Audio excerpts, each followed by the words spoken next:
Hello everyone, welcome back. New brand video. In this video, I'm going to be showing you how to fix WhatsApp storage almost full problem on WhatsApp.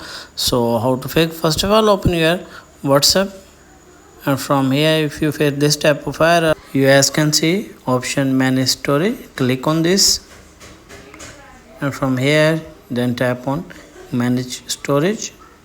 From here, select any one WhatsApp group, then tap on select option, then select all option.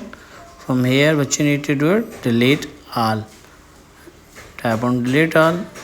Wait a few minutes. You guys can see, go back, and from here select other group, then tap on select and select all option, then tap on select all, then delete all, then delete all items. Tap on this,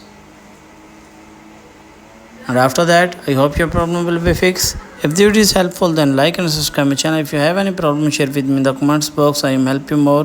Thanks for watching.